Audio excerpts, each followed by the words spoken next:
Oh my God, sit down, shut the door. We need to talk. Because something wild is happening between Diddy and Trump, and nobody's connecting the dots. But there's a straight line, and I mean a direct one, between Maureen Comey's firing, Ghislaine Maxwell, and yes, reports that Trump is planning to pardon Diddy. I know it sounds insane, but stay with me. Let's go back to what Maureen Comey said when she got fired. Unceremoniously, by the way. She warned us for decades the Department of Justice worked without fear or favor. That was the ideal. No fear of repercussions, no bowing to money or political power. But now, that era may be over. A new one has arrived and it reeks of corruption.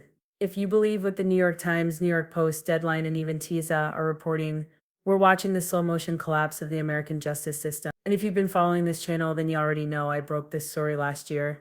That Diddy was seeking a presidential pardon.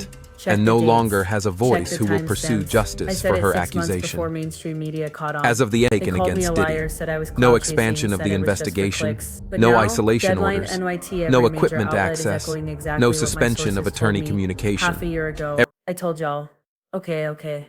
Enough with that I told you so. But seriously, hit that subscribe button because I really do get the exclusives. I even have an inside scoop on the Ghislaine Maxwell situation, but we'll save that for another video. Anyway, back to the point, a new era is here. One where decisions are made not with integrity, but with fear, or worse, with favoritism. You've heard the rumors by now. Trump is reportedly seriously considering pardoning Diddy. But here's where it gets deeper. According to several reputable outlets, if Judge Aaron grants Diddy bail, Trump's team is planning to pardon him after sentencing. But if bail is denied, the pardon might come immediately, before he ever even sees sentencing. Now let me be real with y'all. With Trump, you never truly know what's going to happen until the ink is dry on the paper. He could flip the script at any moment. But let's go back to Maureen Comey again. That whole without fear or favor thing, it hits different now, doesn't it?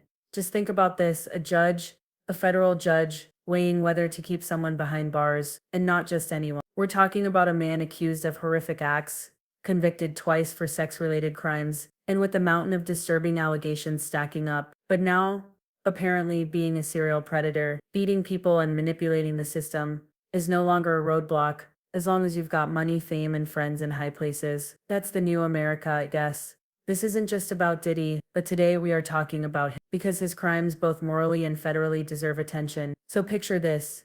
You're that judge. You've denied bail multiple times already. The last time Diddy's team was so confident he'd get out, they had jets on standby. They were planning 4th of July barbecues like this man was about to touch the sky. And then, boom, denied. Judge Aaron handed Diddy his ass. Now let's zoom in on what happened right after. The lead prosecutor pushing to bury Diddy under the jail, fired. Not with a memo, not with warning, fired hard. You're thinking this is just about Ghislaine Maxwell? Nah, it's not a coincidence. That prosecutor was the backbone of the Diddy task force. And look, y'all laughed at us months ago. You called us conspiracy theorists when we laid this all out. But every single thing we said, every prediction, has unfolded exactly in that order. This isn't speculation anymore. It's fact. So was her firing random? Or was it strategic? Think about her final words. We cannot let this instill fear in our hearts. We must push forward. At the time, I thought she was rallying the other prosecutors. But now, maybe she was sending a message to the judges, maybe directly to Judge Aaron. Because when the President of the United States is whispering about pardons for a man like Diddy, you start to feel the pressure, the kind that makes justice bend.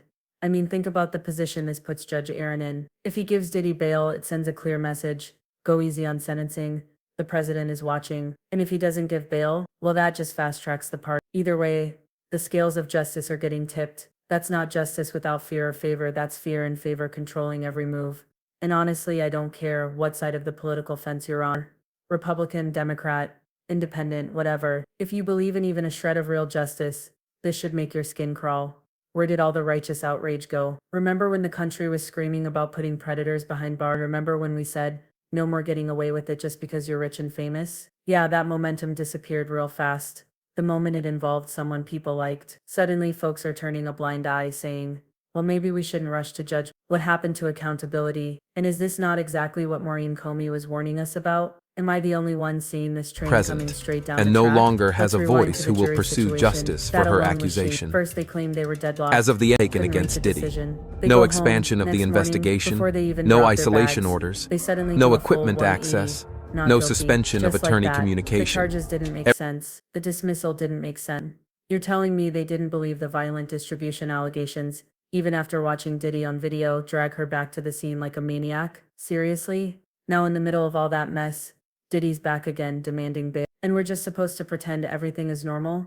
Listen, I've said this before and I'll say it again. Diddy, in my opinion, styled himself as the Black Jeffrey Epstein, throwing exclusive parties, playing matchmaker, not for romance, but for power. And he did it better than Epstein, because he knew how to make it fun. He'd have you chillin' with your favorite rapper, next to the girl you liked, or guy. And don't worry, according to Mark Curry, they'd get a sip from the special champagne. Y'all know what I'm talking about. Diddy has floated through life without accountability. Every time he should have been stopped, he danced through the cracks. And let's not forget the closing argument from Mark Agnifilo, Diddy's attorney. He called it the best closing of his entire career. And I mean, yeah, if you like sleaze, manipulation and defending the indefensible, then sure, gold star for you. Congrats. You made yourself indispensable to the worst kinds of people. But here's the thing. Even if you don't believe Diddy was the Black Jeffrey Epstein, maybe you think it's not quite the same. You have to see that something dark and dangerous is playing out here. The connections, the timing, the silence. There's a pattern forming, and that pattern, it's a threat to justice, to truth, to all of us watching this unfold in real time. Remember when I told you that Diddy and his crew were threatening bloggers, trying to silence anyone who spoke up, harassing people, spreading fear because they needed the streets quiet? They were setting the stage for a pardon, trying to paint him as some misunderstood, remorseful figure, hoping people would forget what he actually did. But now this new layer that if he doesn't get bail, he'll be pardoned sooner, and if he does, he'll just be pardoned after sentencing. This is straight up rigging. It's tipping the scales of justice with the weight of political power. If it's true, then the Department of Justice isn't blind anymore. It's just looking the other way. So what now? What do you think? Drop it in the comments, because this story is far from over. And let me say one last thing. I was the first to report this story. 9 months ago, people laughed, called me a liar, said I was crazy. Not all of y'all, but the ones in the back. And now look, I wish I was wrong. I really do. I knew Diddy was angling for a pardon, but even I didn't expect the President of the United States would take it serious. And don't get it twisted. I think the reason this is leaking now is strategic. They're testing public reaction. They want to see how loud the outrage is and wear it down over time, so that when Diddy finally walks out of prison, people just shrug and move on. Oh, it's old news. He donated to a charity. He's changed. Right, changed. He loves the kids, they'll say. A little too much, maybe. He loves the women. Probably his next dating app's tagline. In-house only. Listen, at the end of the day, it is what it is. But it shouldn't be. This story is still developing and I've got more coming, including what's really going down with Ghislaine Maxwell. And baby, that tea, scalding. I'll talk to y'all later.